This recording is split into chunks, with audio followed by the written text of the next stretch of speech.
Yo, what is going on, guys? Welcome back to another Genshin Impact video, and today, as you can see, we have the new version 3.7 banners upon us for the first phase. And yes, I know this video is late. I'm really sorry about that. I just had a lot of videos working on, and yeah, I know this one took a while, but your boy is trying to make as much time as possible and trying to send in a lot of videos as possible because there's, again, a lot more content coming to this channel. So if you guys don't want to miss out any of that, make sure you guys hit that subscribe button as well as like this video for more Genshin content. And I guess before we get into the video, obviously, you know, disclaimer, everything I'm about to talk about is all about meta. Anything to do with just, you know, personal aesthetics or whatever you like is all your opinion, and that should always be your priority. So if you want the character because you like the design or gameplay, by all means, that should always be your first priority. But everything else, for those who are wondering about if the character is worth pulling for on their account or not, you are in the correct video. Alright, so let's talk about the banners here real quick. We got ourselves Chongyun, Yunjin, and Kirara for the 4 stars, and Yoimiya and Yae Miko. So we're going to talk about the 4 stars first, and then we're going to go into the 5 stars.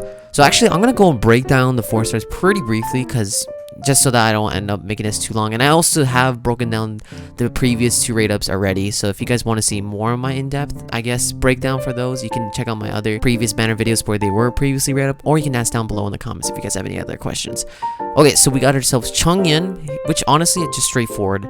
Only really thing that clicks to me is his elemental skill does offer crown infusion to your normal attacks for your active character, and his elemental burst does have a decent nuke. So overall, he is fine as a unit. He's just kind of slightly outdated because his role as a cross-up DPS is kind of outclassed, since there are just a lot more options now, like Rosaria and Shenhe. You know, those two just offers a lot more to the team than Chongyun with the elemental infusion. But yeah, other than that, like, I guess that's the only cool part, is that, you know, you can try out fun builds. Like if you pair Chongyun with Shenhe, you can do like a, you know, a fun crowd DPS build on anybody that you want. So I mean, there's that. But other than that, like Chongyun, as of, you know, just a crowd unit, he's fine.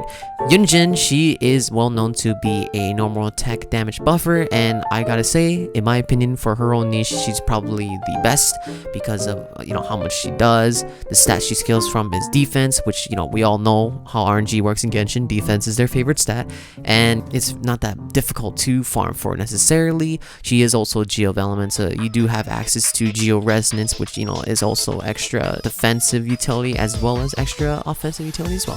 So overall, Yunjin, she's still a very solid character to own, but then again, they put her on this banner for a reason, which is obviously going to be pairing up with Yoimiya, who is a normal attack damage dealing based character. So overall, Yunjin is great, but niche.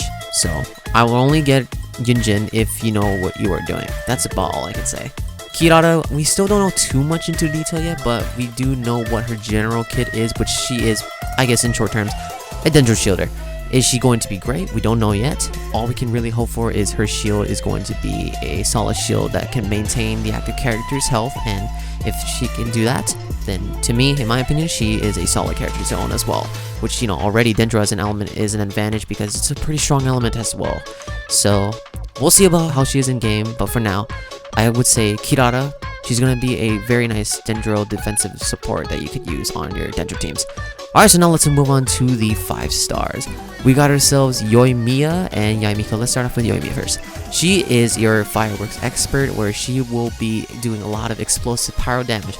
Well, let's hold that thought real quick. Actually, she's more based on single target pyro damage, which is kind of the opposite of fireworks, because fireworks, I would kind of imagine it's just explosion everywhere, like the other pyro DPS. Yoimiya is still a very top tier pyro DPS. Her single target damage is pretty incredibly strong. Like what I mentioned before when I was talking about Yunjin, she is a normal attack damage dealer, which, you know, you'll be pretty much spamming her normal attacks, and she'll almost be like your freaking pyro machine gun.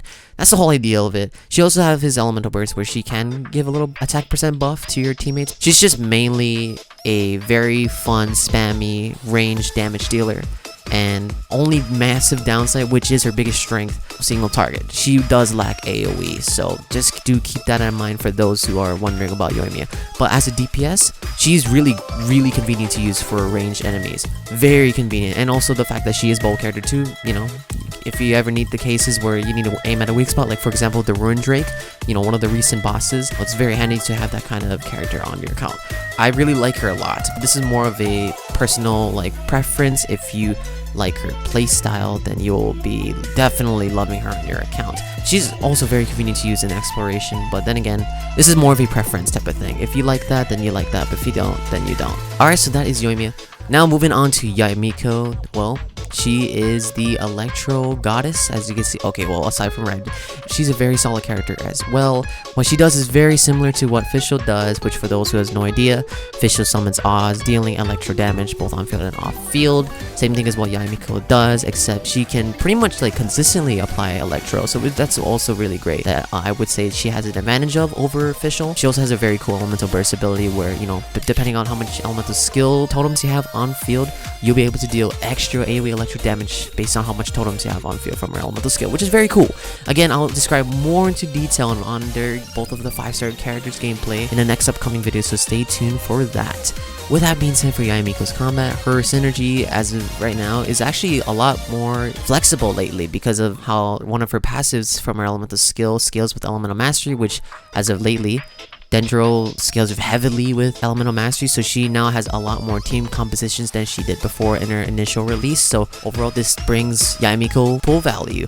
Again, if you guys are really looking for a specific answer, just wait for my in-depth post-guide video for both Yoimiya and Yae Miko. She does have a little bit of sometimes vulnerability issues when you're summoning her elemental skill, but other than that, she can do her solid job. And yeah, that's all I can say for the 5 stars. Now let us move on to the weapon banner. Alright, so here's the 4-star weapons, and I think I mentioned all of these, what they do on the channel. So again, if you guys want to see my actual, you know, full thoughts on it, just watch my previous banner videos when they were rated up. I swear to God, I don't know if this is deja vu, but I keep seeing this weapon in every single weapon banner. How is that even possible, bro? You just came out like the last... You know what, never mind, it's fine. So let's just start with the 4-star weapons first, and then we go into the 5-star like what we always do, from right to left. So we got the Akuoumaru, which, you know, in short, it is the basically increases elemental burst damage based on your team party members' energy recharge. Very good, and especially with higher refinements, this will become an insanely claimer, which actually competes against certain 5-star weapons for certain characters, which is very awesome. Widsith, I think we all know what it does. It's just basically a massive stat stick for a 4-star catalyst, arguably one of the strongest catalysts in the game.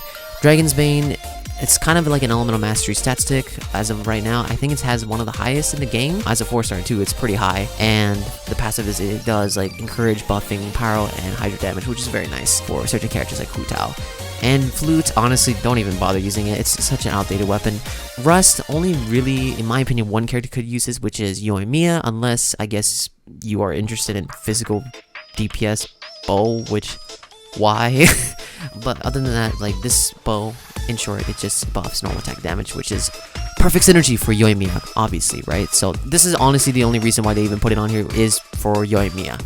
Now let's move on to the 5-star weapons. As you can see here, we got Thundering's Pulse and Kagura's Verity. So let's go on to Kagura's Verity first. Alright, so here's Kagura's Verity. So let's just zoom in real quick.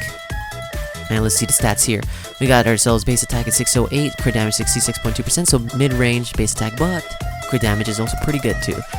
For the passive, you got the Kagura Dance Effect. Using after when you use your elemental skill, you will basically cause the elemental skill damage of the character within this to increase by 12%, and you can get up to max 3 stacks. Already, this just perfectly synergized with Yae Miko. And when you get all 3 stacks, you will gain 12% all elemental damage bonus, so even more damage on top of that. So another great thing about this catalyst that I like already, well, I mean right off the back, this is gonna be a great general stat stick that you could use. Good stats for the base, right, crit damage and the base attack.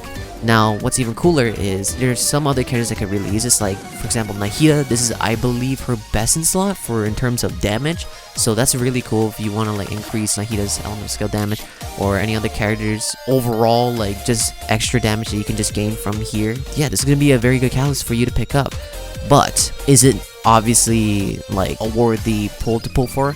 Not necessarily, but, you know, I do say a lot, and I do praise this a lot, that Catalyst, in my opinion, is like top 3 best weapon types in the game, because there's just so many good catalyst weapons that you could use in the game, and I would say this is like top 2 best catalysts right now. So it's really good catalyst, but this is more of a depends on what you have on your account personally. Obviously, don't just pull because you know it's a good weapon but you don't have a character that can use it. That's when you lose value on it. Alright, so now we get the Thundering Pulse, which is Yoimiya's signature weapon. Here are the stats. So same thing as the Kagura's Verity, which is very good. So already unconditional increase attack by 20%, so even more stats. Great. And then for the conditions, you will basically gain normal attack damage by individually either 12, 24, or 40% based on if you fulfill these conditions. So how to obtain one of the stacks is you can just deal normal attack damage. It's easy, right? Second one is casting elemental skill. Easy as well. And third one, energy is less than 100%. Also easy. Only thing is stack disappears when the energy is full. But other than that, easy conditions. All these are super easy. Probably one of the easiest I've ever seen in the game. So it's almost like you just seamlessly like just get all these buff unconditionally. So obviously this is going to be Yoimiya's best in slot. A lot of other characters could use this as well, like Tartaglia. And even if the characters can't fulfill the passives or take advantage of it fully, the offensive stats will always be super useful to have. And already that's gonna be, in my opinion, if you know the weapon has more use on a lot of characters, in my opinion that is what brings it calls to be value. So same thing as Kagura's Verity. This is like top 3 best bows I would say in the game, and yeah, it's a pretty nice bow, man. Alright, so let's start with my overall thoughts with the weapon banner first, and then I guess character banner. So honestly, great value for Yae Miko and Yoimiya mains. Okay, let me repeat that. Only for Yae Miko and Yoimiya mains. But for general users, that's fine. You can skip. It's not the biggest deal if you do miss out. Although, you know, pretty solid 4-star weapons you could get here. And the 5-star weapons are good here too. But then again, there's just an upcoming banner in the next phase that could potentially have higher consideration to pull for rather than, you know, a weapon banner like this. It's a good banner though. Don't get me wrong. It's not bad. But there's just something potentially that could be even more valuable to pull for in the next phase. So I would consider to wait first before deciding to pull for it, like on the last week of this banner. So, but this is more of a, you know, your decision type of thing. But in my personal opinion, this is not the biggest deal to pull for, so feel free to spare your Primo Gems. I guess same thing for the character banner as well. Honestly, these 4 stars here is fine. Like, okay, well, Yunji's pretty good, but then for her niche though. But other than that, for general usage, not really like used that much. Chongyun, he's kind of outdated in my opinion. Kirara, we don't really know her full potential yet, but she seems to be a solid character to have on your roster for Dendro teams. Other than that, Yae Miko and Yoimiya as a character, they aren't the best characters, but they do a solid job in what they do in their own role. So again, this is more of your type of decision. If you really like their gameplay, go for it. But if you don't really care for it that much, then you can skip. It's really not the biggest deal in the world if you end up skipping for it. But yeah, I guess those are my thoughts for the banners. Pull if you want. Other than that, skip. Alright, so we got one more weapon to go through because they actually posted this like a few days ago, and I was pretty intrigued by it because this is the upcoming event exclusive weapon that all players can get for free if they complete the event and stuff. So here we go. We got ourselves called the Ibis Piercer bow. So here are the stats: 565 base attack, very good base attack, that's pretty nice for 4-star, and the attack percent is 27.6%. Okay, solid. So here's a passive called the Secret Wisdom's Favor. The character's elemental mastery will increase by 40 within 6 seconds after charge attack hits opponents, max 2 stacks. This effect can be triggered once every 0.5 seconds. Okay, very easy. So basically, you get straight up 80 elemental mastery by hitting a charge attack, which again, very easy to do that. This is like a very easy condition to do. This is at R1. With R5, it'll be 80 elemental mastery with 2 stacks. That's an extra 160 elemental mastery. This is a great bow, honestly. Great bow for certain characters. And I could already see this for someone like myself who favors this character a lot. Ganyu, we could potentially see a new powerful free-to-play bow for Ganyu.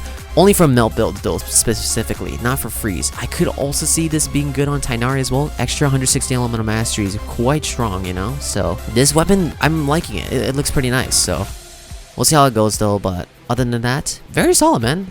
But I guess those are my thoughts for pretty much everything in this video. So if you guys enjoyed today's video, make sure you guys hit the like button as well as subscribe to the channel for more of this type of content. And normally I don't say this, but for real guys, hit that notification bell because we have a lot of content coming onto this channel, and I mean a lot, so you may not want to miss it. And I guess that's all I got. Thank you guys so much for watching, and as always, until next time, stay epic and peace out.